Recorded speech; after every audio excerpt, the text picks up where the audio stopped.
Que le Seigneur vous bénisse aujourd'hui.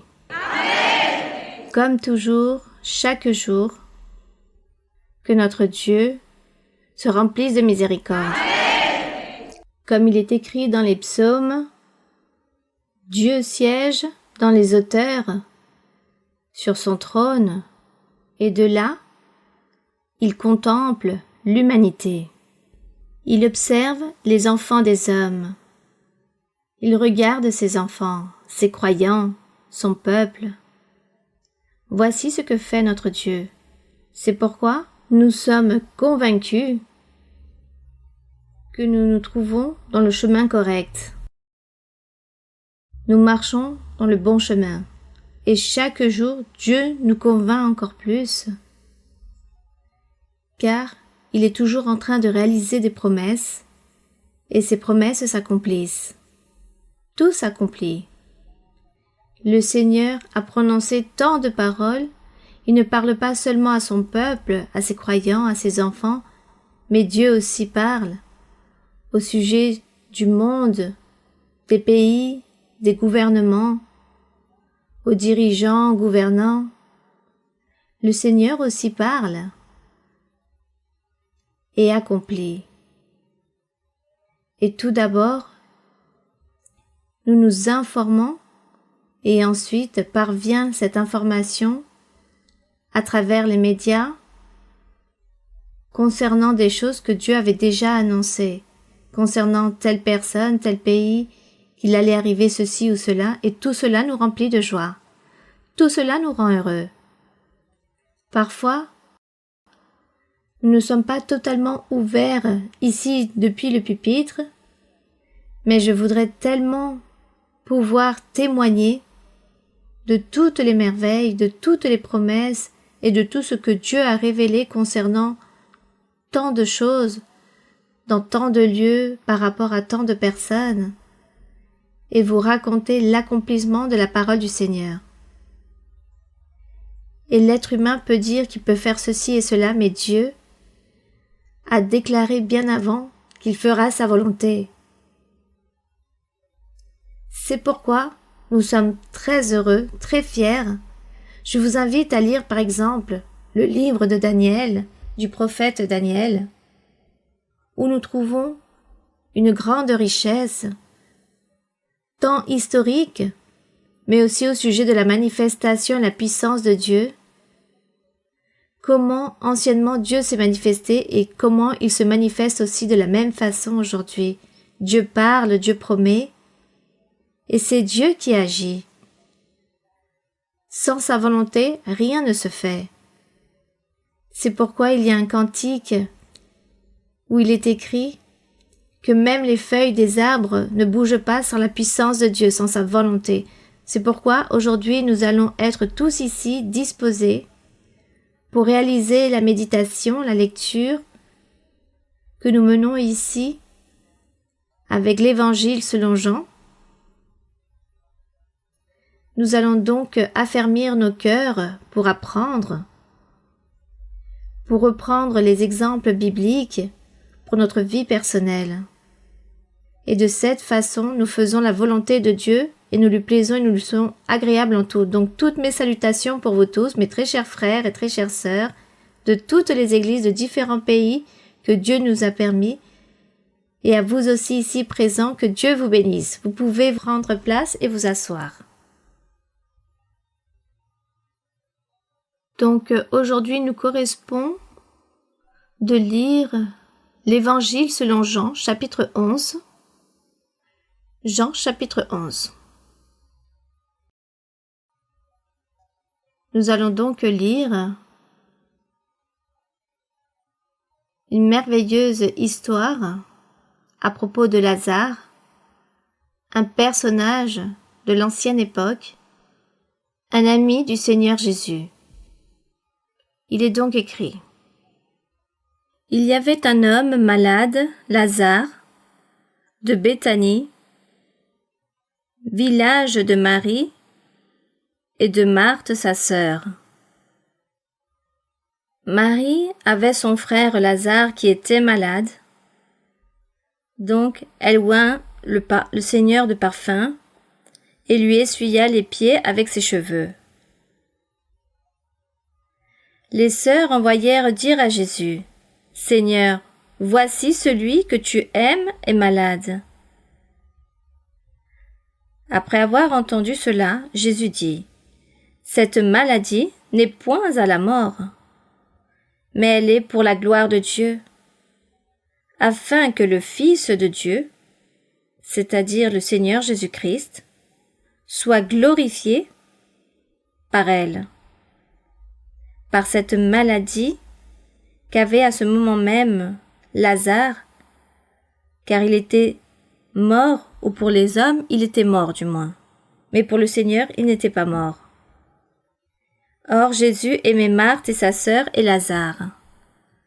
Lors donc qu'il eut appris que Lazare était malade, il resta 2 jours encore dans le lieu où il était. Et il dit ensuite aux disciples, « Retournons en Judée. » Les disciples lui dirent, « Rabbi, les Juifs tout récemment cherchaient à te lapider, et tu retournes en Judée? Tu vas être en danger, car le Seigneur était parti, car on allait le lapider. » Et les Juifs disent, « Mais comment, Seigneur, vas-tu aller de nouveau dans ce lieu où tu vas être en danger? » Et Jésus répondit. Il leur dit, « N'y a-t-il pas 12 heures au jour? Si quelqu'un marche pendant le jour, il ne bronche point, parce qu'il voit la lumière de ce monde. Mais si quelqu'un marche pendant la nuit, il bronche, parce que la lumière n'est pas en lui. » Ici, le Seigneur était en train de leur donner un enseignement. Il était en train de leur dire que réellement, il y avait un danger dans ce lieu. Mais comme le Seigneur était parfait, il marchait avec Dieu, il réalisait les œuvres de Dieu, il leur donnait un bon exemple, un bon témoignage à un peuple, à un groupe de personnes qui le suivaient, à ces mêmes disciples. Le Seigneur leur parlait toujours au sujet de Dieu et qu'il fallait déposer cette confiance et croire en Dieu. Et toujours plaire à Dieu, faire sa volonté. Marcher correctement pour que de cette même façon, Dieu puisse être avec chaque personne et ainsi les garder de tout danger, des pièges de l'ennemi, de toute embûche, de toute tribulation, de toute difficulté. Voici ce que le Seigneur a voulu enseigner à ce moment-là. Voici ce que le Seigneur leur disait, celui qui marche correctement, pour ne pas dire celui qui marche avec Dieu. Donc celui qui marche pendant le jour ne trébuche pas, car il voit. Mais celui qui marche pendant la nuit, qui ignore la voix de Dieu et ignore qu'il existe un Dieu, un vrai Dieu, le Créateur de l'univers, qui nous gouverne, qui nous dirige. Lorsqu'il existe cette ignorance, lorsqu'il y a ce manque de concepts, de connaissances, d'instructions, c'est marcher pendant la nuit, c'est marcher au milieu des ténèbres. C'est pourquoi le Seigneur leur disait, « Je marche pendant le jour, j'ai Dieu. J'ai l'appui de Dieu, le soutien de Dieu, la protection de Dieu, j'ai tout cela. C'est pourquoi je n'ai pas peur d'aller dans ce lieu, car Dieu va me garder, il va me protéger. Tandis que celui qui marche pendant la nuit, comme il ignore Dieu, comme il ne sait pas que Dieu existe, cette personne ne connaît pas la voix de Dieu, donc vivra un danger et tombera dans le piège. » Voici ce qu'a voulu apprendre le Seigneur, car il a parlé d'une manière métaphorique. Que celui qui marche pendant le jour ne vivra aucune difficulté, tandis que celui qui marchera dans la nuit, oui. C'est pourquoi nous aussi nous devons nous garder, nous protéger et persévérons toujours de marcher pendant le jour, d'avoir cette lumière, d'avoir la lumière de Dieu, la connaissance, la parole de Dieu, croire en lui et vivre avec Dieu pour que de cette façon Dieu soit toujours avec nous, il nous gardera, il nous protégera. Regardez combien de choses peuvent nous arriver dans le monde, tant de menaces, tant de dangers, tant de pièges, et Dieu ne permet pas qu'aucun mal vienne sur nous car nous marchons avec lui. Donc, pour marcher avec Dieu, il faut le connaître, il faut connaître sa voie, sa doctrine, et faire sa volonté, et mettre en pratique les commandements de Dieu. Lorsque le Seigneur leur avait annoncé cette illustration ou dit cette métaphore, il leur dit « Lazare, notre ami, dort, mais je vais le réveiller. » Les disciples lui dirent « Seigneur, s'il dort, il sera guéri. » Nous n'avons pas besoin d'y aller car il dort. Il va se réveiller. Ils n'avaient pas compris que le Seigneur parlait de la mort, qu'il parlait de la mort. La mort, il s'agit d'un sommeil éternel. Et ici, le Seigneur disait, il est en train de dormir, mais il faut aller le voir. Donc Jésus, dans le verset 13, dit, il avait parlé de sa mort, mais ils crurent qu'il parlait de l'assoupissement du sommeil. Alors Jésus leur dit ouvertement, Lazare est mort.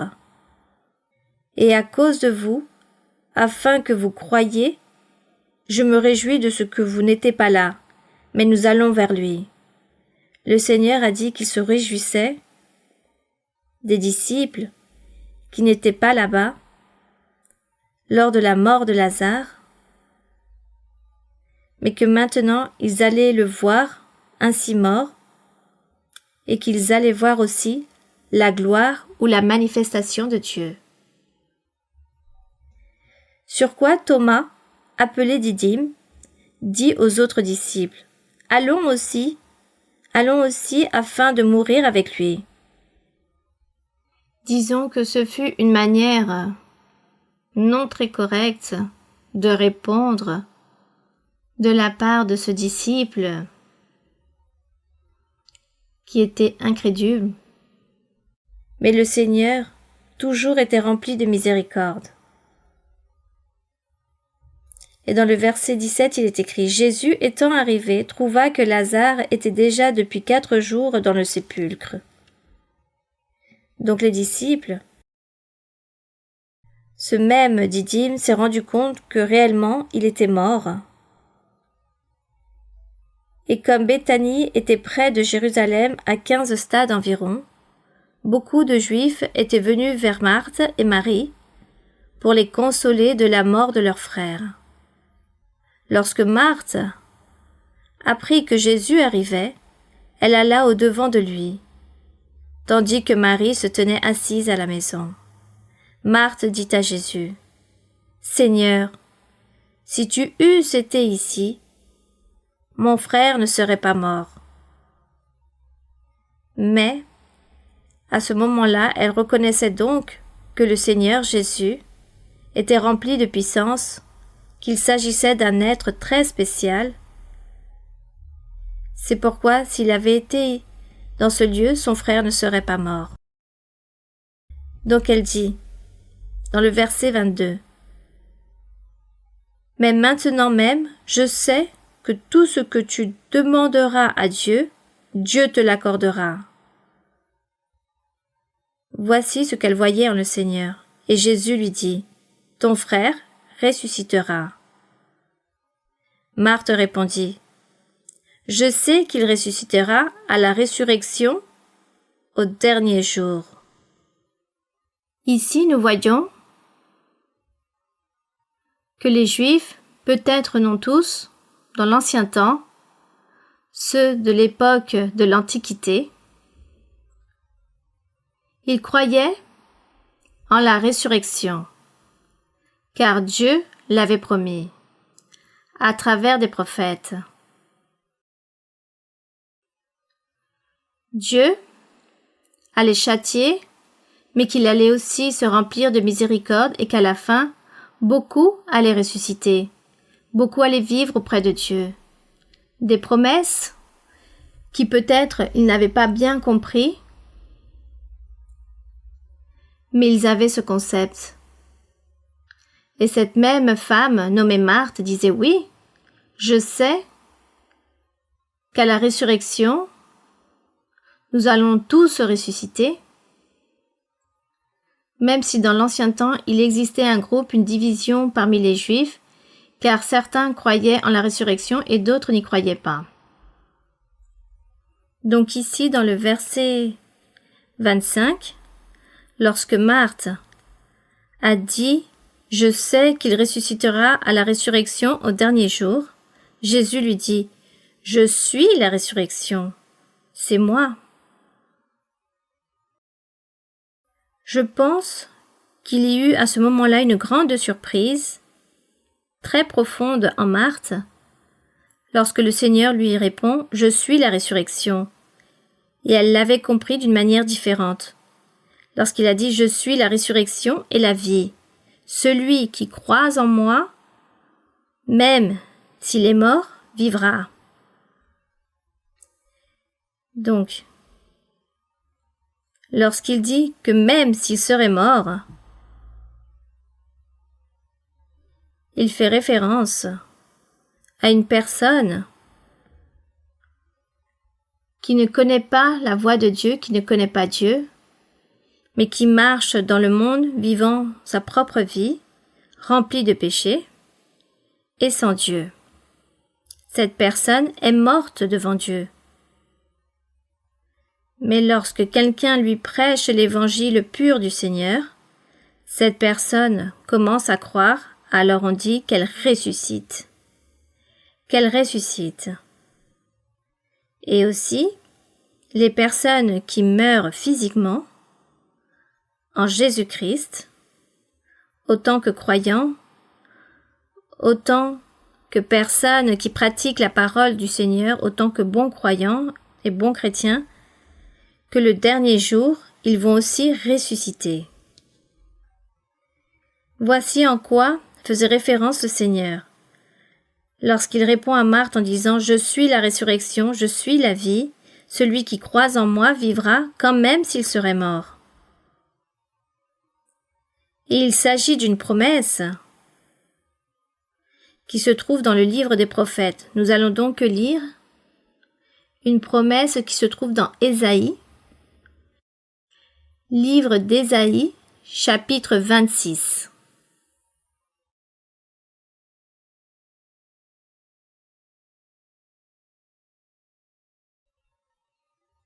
Dans Ésaïe, chapitre 26, nous allons lire ainsi très rapidement dans le verset 13 jusqu'au 21. Pour parler de la promesse que Dieu a faite dans l'ancien temps de la bouche d'Ésaïe, beaucoup de siècles avant la venue du Seigneur Jésus-Christ. Il est donc écrit: Éternel notre Dieu, d'autres maîtres que toi ont dominé sur nous. Ici, il y a donc ce peuple ou ces réchappés d'Israël, spécialement ceux de Juda, spécialement les habitants de Jérusalem, qui, dans ce temps ancien, allaient être châtiés sévèrement.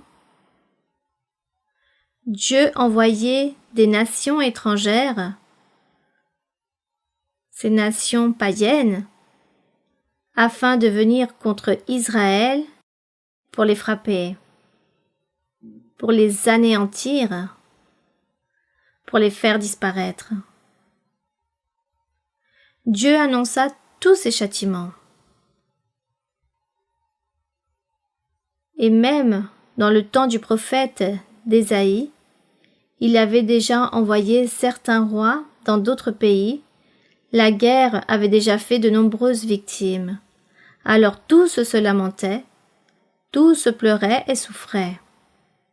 Et parmi eux, le reste du peuple, c'est-à-dire ce groupe que Dieu avait choisi pour protéger et préserver afin qu'ils ne périssent pas complètement, mais qu'ils puissent y rester, s'y réchapper, car de ce reste du groupe viendrait le Sauveur, le Messie, lors du dernier jour dans le futur. Donc, ce restant du peuple, Dieu l'a toujours préservé durant toutes les guerres et toutes les désolations survenues au temps des rois d'Israël. Voici donc ces réchappés qui parlent, ces personnes qui cherchaient Dieu. C'est pourquoi ces gens disaient « Seigneur, pourquoi arrivent toutes ces choses difficiles avec nous? Si tu as dit que nous étions ton peuple, tu nous as formés à travers Moïse. Regarde, Seigneur, toutes les promesses que tu as faites. Pourquoi aujourd'hui tu nous abandonnes, tu nous châties? Nous sommes seuls sans toi. » C'est pourquoi, parmi cette prière et toutes ces lamentations qu'il réalisait, il disait au Seigneur Éternel, dans le verset 13, notre Dieu, d'autres maîtres, c'est-à-dire d'autres nations, en dehors de toi, nous ont dominés. Mais il n'y a que toi, nous nous rappellerons toujours de ton nom. C'est grâce à toi seul que nous avons compte ton nom. Ceux qui sont morts ne revivront pas. Les ombres ne se révéleront pas, car tu les as châtiés, tu les as anéantis, et tu en as détruit tout souvenir. Multiplie le peuple, ô Éternel, multiplie le peuple, manifeste ta gloire, recule toutes les limites du pays. Donc il disait, Seigneur, tu as multiplié le peuple d'Israël, tu as envoyé tes terres. Tu leur as fait gagner beaucoup de batailles pour qu'ils puissent posséder de grands territoires. Et maintenant, nous nous lamentons, nous n'avons plus rien. C'est pourquoi dans le verset 16, il est écrit « Éternel, ils t'ont cherché quand ils étaient dans la détresse. Ils se sont répandus en prière quand tu les as châtiés. Comme une femme enceinte sur le point d'accoucher se tord et crie au milieu de ses douleurs. Ainsi avons-nous été loin de ta face, ô Éternel. Nous avons conçu, nous avons éprouvé tes douleurs. Et quand nous enfantons, ce n'est que du vent, le pays n'est pas sauvé, ses habitants ne sont pas nés. » Et ensuite le Seigneur leur donne une réponse. Et le Seigneur leur dit, « Que tes morts revivent. » Dans le verset 19, il est écrit ainsi, « Que tes morts revivent, que mes cadavres se relèvent. Réveillez-vous et tressaillez de joie, habitants de la poussière, car ta rosée est une rosée vivifiante, et la terre redonnera le jour aux ombres. » C'est pourquoi il dit, « Va, mon peuple, entre dans ta chambre et ferme la porte derrière toi. » Durant un instant, cache-toi, jusqu'à ce que la colère soit passée, la colère de Dieu. Car voici, l'Éternel sort de sa demeure pour punir les crimes des habitants de la terre, c'est-à-dire au peuple d'Israël à cause de leur méchanceté, et la terre mettra le sang à nu, elle ne couvrira plus les meurtres. Car le Seigneur dit qu'il a fait la promesse dans le verset 19, lorsqu'il dit « Tes morts revivront à nouveau, et vous n'allez pas être détruits complètement. » Et le Seigneur ne cessait de parler à ce réchappé, à ce restant du peuple qui allait rester après la destruction de cette ville. C'est pourquoi il est très important de lire la Bible, de lire les livres des rois, livres des chroniques, des prophètes, comme Ésaïe, Jérémie, Ézéchiel, Daniel, pour nous informer profondément sur ce côté de comment a souffert le peuple d'Israël, comment Dieu les a châtiés, comment il a pris fin avec ce peuple, et de quelle façon Dieu a ôté les bénédictions ainsi que ses promesses qu'il avait faites, qu'ils allaient subsister pour toujours comme le peuple choisi de Dieu, où Dieu allait se manifester dans la vie de ces hommes, mais Dieu s'est irrité à travers ses prophètes. Et il a dit qu'il allait les abandonner et qu'il allait établir un peuple nouveau. Mais ici, nous sommes en train de lire par rapport à ces réchappés, à ce restant du peuple, que Dieu a dit qu'il allait préserver un groupe de personnes qui ne va pas être détruit, car ces restants du peuple verront le Messie, le Sauveur, et lorsqu'il viendra, il commencera à établir son peuple, son Église, avec son témoignage, son exemple, sa puissance, avec sa doctrine, avec son évangile. Le Saint-Esprit œuvrera aussi pour former ce peuple nouveau, parfait et spirituel. Et le Seigneur annonçait, en disant qu'il n'y aurait plus de choses physiques ni terrestres, ni guerre parmi les nations, à cause de dire que vous appartenez à un tel peuple. Le Seigneur disait, de toute la terre, je vais choisir des personnes avec un cœur sincère et je les convertirai, j'en ferai un peuple nouveau. Et à ce peuple, il donnera le nom du peuple d'Israël. Donc, basé ici en toutes ces choses et aussi, allons rapidement au livre de Osée, nous parlons de la promesse de la résurrection au dernier jour. Dans le livre du prophète Osée, plus en avant, juste avant les livres de l'Évangile selon Matthieu, Osée chapitre 6, nous allons lire 3 versets. Chapitre 6, nous allons lire versets 1, 2 et 3. Il est écrit: Venez, retournons à l'Éternel. Qui était en train de parler? Ce restant du peuple, ces réchappés. Choisis par Dieu, étaient ces personnes qui disaient « Repentons-nous, convertissons-nous au Seigneur, demandons pardon au Seigneur, regarde Seigneur, le Seigneur qui l'a envoyé, il continuera à envoyer plus de châtiments pour cette nation, pour ce peuple. Donc nous devons faire quelque chose. » C'est pourquoi il disait « Venez, retournons à l'Éternel, car il a déchiré, mais il nous guérira. Il a frappé, mais il nous bandera nos plaies, il nous rendra la vie. » Lisez ce verset 2. « Il nous rendra la vie dans 2 jours. Le 3e jour, il nous relèvera, et nous vivrons devant lui. » Avez-vous compris? Ici, j'entends Amen, mais vous aussi, sûrement, vous êtes en train de dire Amen. Bien. C'est merveilleux de quelle façon Dieu s'exprime.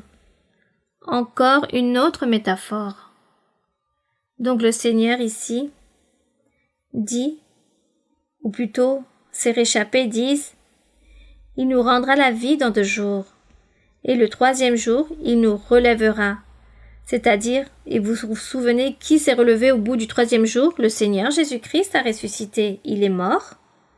Et comme il a ressuscité au bout du 3e jour, il fut victorieux. Il a gagné la bataille contre le diable, contre la mort. Il a triomphé. Il a ressuscité.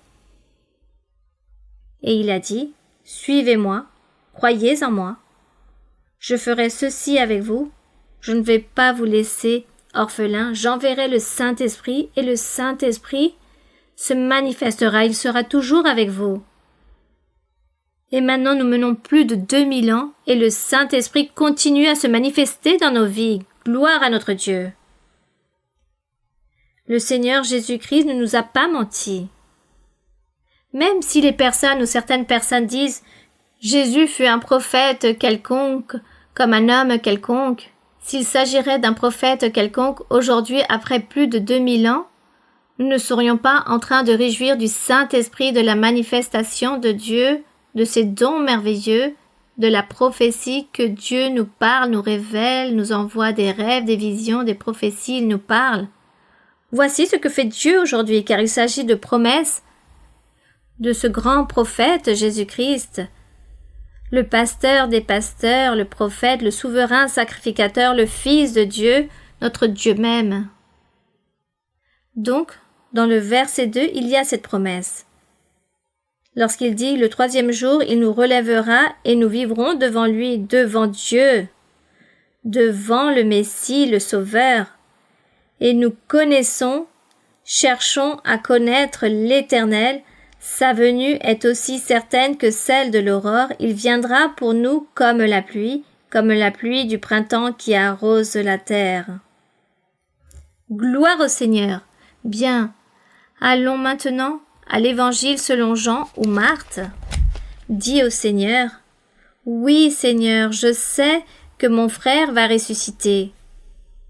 Je sais qu'au dernier jour, il va ressusciter, car voici ce que racontent nos pères, les prophètes. Et le Seigneur ici. Allons de nouveau au verset 25, lorsqu'il dit « Je suis la résurrection et la vie ». Donc, Osée a dit « 2 jours et au 3e jour, nous allons ressusciter ». Le Seigneur dit « Je suis la résurrection et la vie, celui qui croit en moi vivra comme même il sera mort, et quiconque vit et croit en moi ne mourra jamais. Crois-tu cela ?» Elle a dit « Oui, Seigneur, je crois que tu es le Christ, le Fils de Dieu, qui devait venir dans le monde. Béni soit le nom du Seigneur. » Ayant ainsi parlé, elle s'en alla, puis elle appela secrètement Marie, sa sœur, et lui dit « Le Maître est ici, il te demande. » Dès que Marie eut entendu, elle se leva promptement et alla vers lui, car Jésus n'était pas encore entré dans le village, mais il était dans le lieu où Marthe l'avait rencontré. Donc les Juifs qui étaient avec Marie dans la maison et qui la consolaient, l'ayant vue se lever promptement et sortir, la suivirent, disant « Elle va au sépulcre pour y pleurer. » Lorsque Marie fut arrivée là où était Jésus et qu'elle le vit, elle tomba à ses pieds et lui dit « Seigneur, si tu eusses été ici, mon frère ne serait pas mort. » Jésus, la voyant pleurer, elle et les Juifs qui étaient venus avec elle, frémit en son esprit et fut tout ému. Et il dit « Où l'avez-vous mis » Ils répondirent « Seigneur, viens et vois. » Jésus pleura. L'histoire raconte que Jésus a pleuré, car c'était son ami. Sur quoi les Juifs dirent « Voyez comme il l'aimait !» Le Seigneur l'aimait beaucoup, et quelques-uns d'entre eux dirent « Lui qui a ouvert les yeux de l'aveugle, ne pouvait-il pas faire aussi de cet homme ne mourut point ?» Donc ils étaient en train de murmurer. Il y avait toujours des murmurations et la critique. Jésus, frémissant de nouveau en lui-même, se rendit au sépulcre. C'était une grotte et une pierre était placée devant. Jésus dit « Ôtez la pierre !» Marthe, la sœur du mort, lui dit « Seigneur, il sent déjà, c'est-à-dire qu'il sentait très mauvais, à cause du temps qu'il menait à l'intérieur, car il y a 4 jours qu'il est là. Donc maintenant il sent très mauvais. » Jésus lui dit « Ne t'ai-je pas dit que si tu crois, tu verras la gloire de Dieu ?» Qu'allait-elle comprendre? Elle n'avait pas compris. Donc ils ôtèrent la pierre où il y avait ce mort, et Jésus leva les yeux en haut et dit « Père, je te rends grâce de ce que tu m'as exaucé. » Nous voyons donc ici que le Seigneur a prié le Père et lui a demandé qu'il se remplisse de miséricorde, qu'il fasse un miracle et qu'il ressuscite Lazare. Puis le Seigneur dit « Pour moi, je savais que tu m'exauces toujours. Dans la prière que faisait le Seigneur Jésus-Christ au Père, je savais que tu m'exauces toujours, mais j'ai parlé à cause de la foule qui en m'entoure, afin qu'ils croient que c'est toi qui m'as envoyé. » Car le Seigneur a réalisé tant de miracles, tant de signes, tant de prodiges, tant de choses, tant de démonstrations, et ainsi ils n'ont pas cru. Avec toutes les évidences et démonstrations, quelle incrédulité profonde, quelle dureté de cœur! Ils avaient un cœur de pierre. Espérons qu'aucun d'entre nous aujourd'hui, aucun, nous allons avoir un cœur de pierre. Et espérons que notre Dieu, dans notre œuvre évangélique, nous n'allons pas rencontrer des personnes avec un cœur si dur, mais plutôt qu'il s'agisse de personnes qui veuillent entendre et comprendre la parole du Seigneur et l'accepter et ainsi chérir notre Dieu, car il mérite toute louange et tout honneur. Verset 43, il est écrit, ayant dit cela, il cria d'une voix forte, « Lazare, sors !» Et le mort sortit. Donc Lazare sortit, les pieds et les mains liés de bandes et le visage enveloppé d'un linge. Jésus leur dit, « Déliez-le et laissez-le aller. » Donc plusieurs Juifs qui étaient venus vers Marie et qui virent ce que fit Jésus, crurent en lui. Eh bien, il s'agit d'un miracle réellement. Mais certains d'entre eux allèrent trouver les pharisiens et leur dire ce que Jésus avait fait. Il y avait toujours un hypocrite. Il y avait toujours celui qui voulait murmurer, l'hypocrite qui ne croyait pas, à raconter des choses mauvaises au sujet du Seigneur. Donc ici il est écrit: alors les principaux sacrificateurs et les pharisiens assemblèrent le Sanhédrin et dirent: que ferons-nous? Car cet homme fait beaucoup de miracles. Du moins, ils ont reconnu, les sacrificateurs, là-bas dans le Sanhédrin, ont reconnu que le Seigneur réalisait beaucoup de choses, des miracles. Donc on pouvait voir la puissance qu'il avait. Il disait: si nous le laissons faire, tous croiront en lui. Donc si nous laissons ainsi les choses, tous vont croire en lui. Et de ce fait, notre affaire prendra fin, ou du moins le titre que nous avons de sacrificateur. Le nom que nous partons ici des chefs du peuple d'Israël, là-bas dans le temple, de tous ceux qui dirigeaient le temple, gouvernant et enseignant la loi de Moïse. Donc, ils se sont sentis en danger. Nous allons rester sans rien, voici ce qu'ils pensaient. Donc, nous ne pouvons pas permettre qu'ils continuent à parler ainsi et à agir ainsi. Donc, nous allons voir qu'est-ce qu'ils se sont inventés. C'est pourquoi il est écrit: si nous le laissons faire, tous croiront en lui et les Romains viendront détruire et notre ville et notre nation. Ils avaient donc peur que les Romains, car rappelons-nous que dans le temps ancien, c'était l'Empire romain qui régnait. C'est pourquoi il disait que les Romains viendront détruire notre ville, le temple qui se trouvait à Jérusalem. Et ils vont donc détruire notre nation, du peuple d'Israël. Et l'un d'eux craignèrent cela. Cependant, toutes ces choses se sont produites, car le temple fut détruit. Car tous ont été dispersés aussi et détruits. L'histoire raconte, car il y a l'histoire qui nous apprend que 40 ans après le Seigneur Jésus, une guerre éclata, et tous périrent, et le temple fut détruit. Et dès lors, plus jamais s'est bâti le temple à Jérusalem. Nous sommes en train de parler du temps ancien, et je pense encore jusqu'au jour d'aujourd'hui, il n'y a plus de ce temple. Il est donc écrit ici dans le verset 49. L'un d'eux, Caïphe, qui était souverain sacrificateur cette année-là, leur dit: vous n'y entendez rien.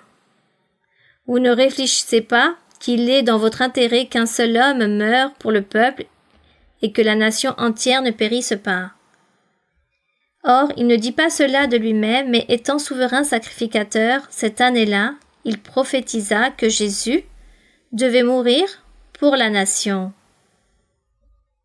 Et ce n'était pas pour la nation seulement, mais aussi afin de réunir en un seul corps les enfants de Dieu dispersés. Dès ce jour, ils résolurent de le faire mourir, de ôter la vie au Seigneur. C'est pourquoi Jésus ne se montra plus ouvertement parmi les Juifs, mais il se retira dans la contrée voisine du désert, dans une ville appelée Éphraïm, et là, il demeurait avec ses disciples. Le Seigneur s'est toujours armé de stratégie. Il s'est caché car il attendait le jour. Il savait quand viendrait son dernier jour, en tant qu'être humain. Puis dans le verset 55, il est écrit: la Pâque des Juifs était proche, et nous avons déjà parlé et lu à plusieurs reprises au sujet de la Pâque. Il s'agissait d'une fête très importante que Dieu avait dit à Moïse qu'il fallait célébrer chaque année, sacrifiant un agneau parfait et en accomplissant, disons, certains rituels,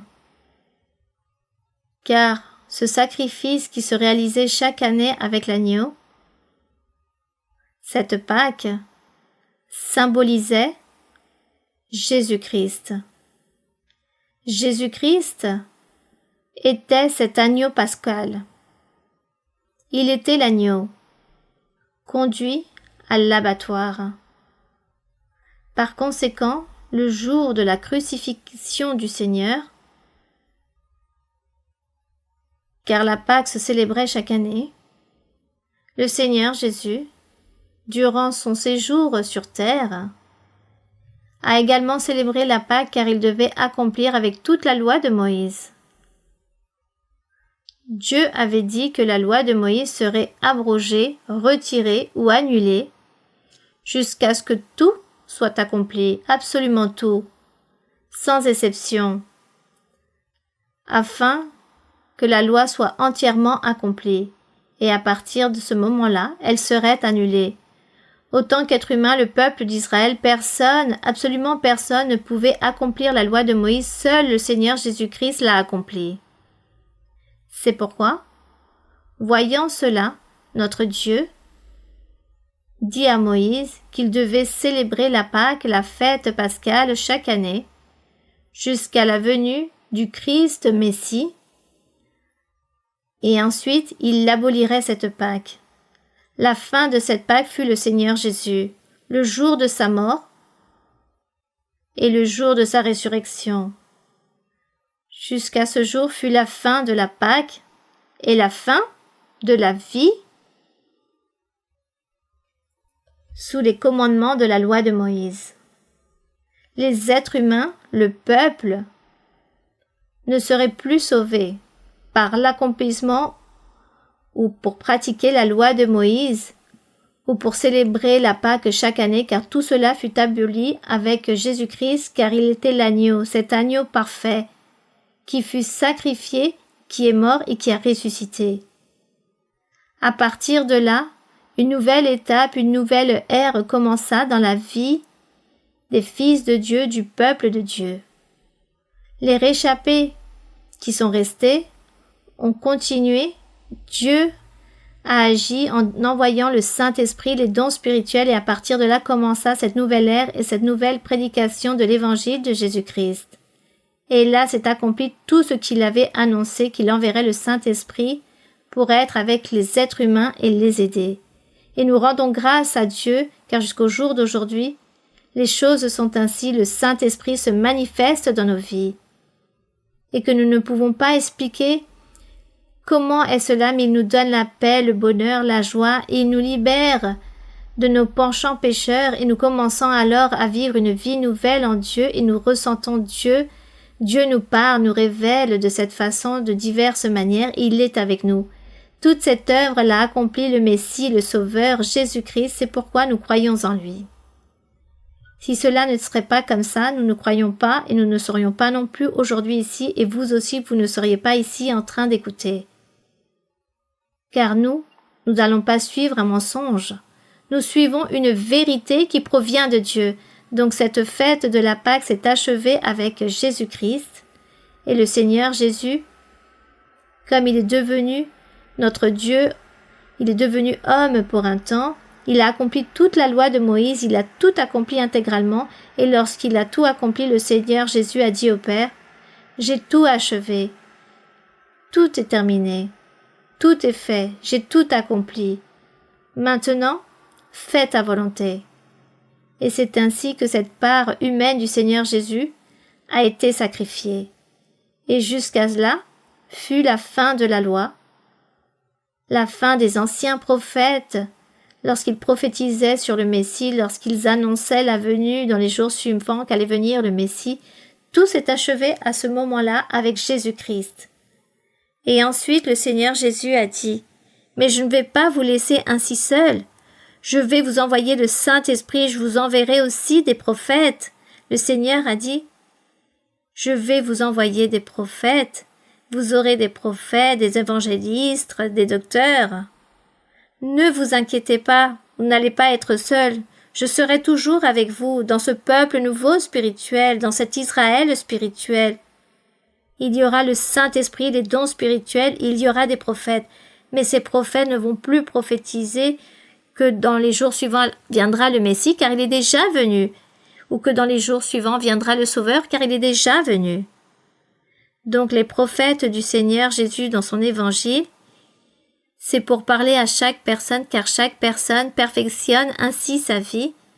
Donc ces prophètes d'aujourd'hui, évangélistes, pasteurs, docteurs d'aujourd'hui dans l'évangile, ne vont plus prophétiser en disant « Parmi tant d'années viendra un sauveur ». Non, il est déjà venu, il est déjà avec nous. Que va-t-il se passer? C'est pour perfectionner l'Église, pour que chaque homme, chaque femme cesse de pécher, que chaque homme qui assiste à l'assemblée et qui ont encore beaucoup de péchés en eux, le prophète ou la prophétesse, le docteur ou la doctoresse ou l'évangéliste, Dieu utilise ces personnes pour dire à ces autres personnes en disant « Regarde, tu as ceci et cela, repentis-toi, change.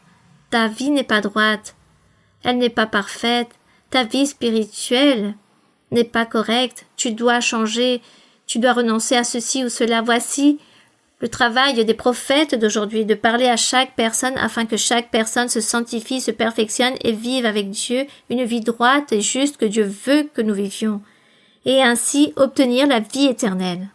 Voici donc l'œuvre merveilleuse du Seigneur Jésus-Christ. Voici ici, lorsqu'il est écrit que la Pâque s'approche, il est écrit que beaucoup montèrent à Jérusalem avant la Pâque pour se purifier, ils cherchaient Jésus, et ils se disaient les uns aux autres dans le temple, « Que vous semble? Ne viendra-t-il pas à la fête ?» Or, les principaux sacrificateurs et les pharisiens avaient donné l'ordre que si quelqu'un savait où était le Seigneur Jésus, afin qu'il soit saisi et immédiatement livré en prison, pour qu'il puisse être capturé. Et le Seigneur Jésus disait, « Mon jour n'est pas arrivé, ce n'est pas le moment. » Alors même si je m'avance un peu par rapport à tous ces faits ou que je m'étende un peu plus afin que vous puissiez mieux me comprendre, car cela est tellement merveilleux de connaître de Dieu, comprendre les Écritures merveilleuses en ce qui est merveilleux. Alors c'est pourquoi parfois je m'étends et je m'éloigne un peu du sujet, mais réellement, il s'agissait du dessein de Dieu, la puissance de Dieu, de ce que Dieu veut et attend de chacun d'entre nous, que nous lisions la Bible, que nous puissions apprendre la doctrine, croire en Dieu et vivre une vie sainte, et que nous puissions comprendre à renoncer au péché et ôter toutes ces choses qui déplaisent à Dieu de tout ce qui est écrit ici. C'est juste lire et trouver et dire « Oui Seigneur, je dois me repentir de ceci, cela, je vais me repentir, je vais me garder, je vais marcher dans la droiture, car Seigneur, je veux te plaire, je veux vivre dans ta voie. Je veux vivre la sainteté. Je veux faire ta volonté. Voici ce que Dieu veut et Dieu sait de quelle façon nous pourrons y arriver, et des personnes qui m'écoutent, des personnes qui viennent aussi pour la première fois, lisez. Lisez une et plusieurs fois la Bible, une et des milliers de fois.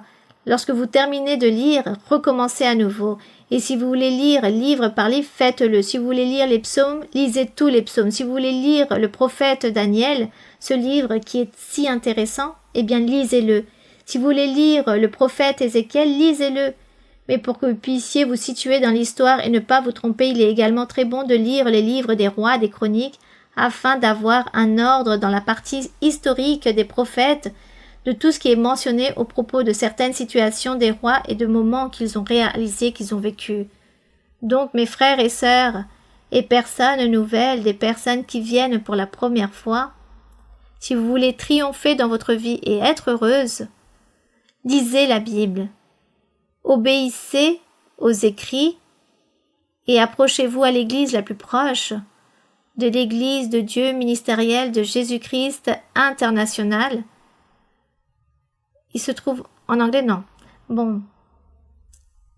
Donc, mes frères et sœurs, je vous invite afin que vous alliez à l'Église, écoutez la prophétie et recevez la consolation du Saint-Esprit. Et lisez la Bible pour connaître la voix de Dieu. Quelle allégresse, quelle joie, et nous allons maintenant prier notre Dieu. Béni soit notre Père Saint.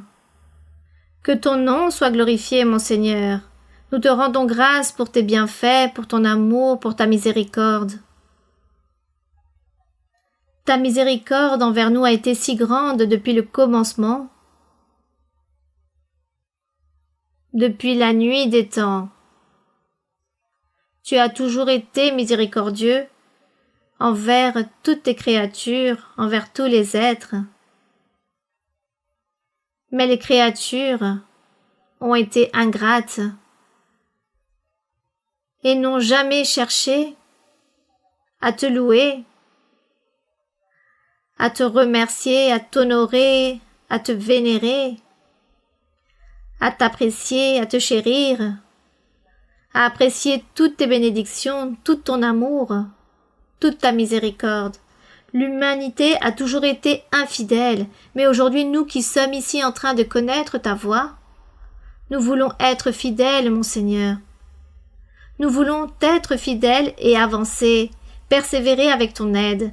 Seigneur, nous avons un ennemi très puissant. Selon notre nature humaine, puissant parce que nous sommes humains, non parce que nous sommes supérieurs à toi, mais oui, Seigneur, cet ennemi veut nous vaincre, il veut nous détruire, nous infliger des tribulations, des maladies, des problèmes, des conflits, des malentendus, un manque d'amour, détruire des vies spirituelles, détruire des foyers, des familles. Il sème l'inimitié.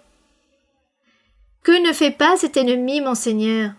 Mais toi, Seigneur, tu nous aideras, mon Père, avec ta présence, car nous voulons te suivre. Nous voulons apprendre de ta voix et suivre ton chemin, ressentir ta présence et ressentir le Saint-Esprit et te sentir proche de nous. Et de cette façon, Seigneur, nous serons appuyés, fortifiés par toi, tu nous protégeras, tu nous garderas. Tu nous aideras à vaincre l'ennemi. Tu nous aideras à vaincre l'ennemi, car ainsi est ta promesse. Merci, mon Seigneur. Les louanges sont pour toi, mon Seigneur. L'honneur est pour toi. Tu nous as dit que la prière est importante, que la prière est très puissante. Donc je pense que notre prière, mon Seigneur, peut vaincre cet ennemi, aussi puissant qu'il soit contre nous. Mon Père Saint, aide-nous, purifie-nous et permets que les personnes, le monde, tous connaissent ta voix, ton existence et que tous puissent te reconnaître, afin que tous s'approchent de toi, te cherchent, te louent et te chérissent, car tu es digne, mon Seigneur. Merci, mon Père Saint, au nom de Jésus-Christ, ton Fils bien-aimé.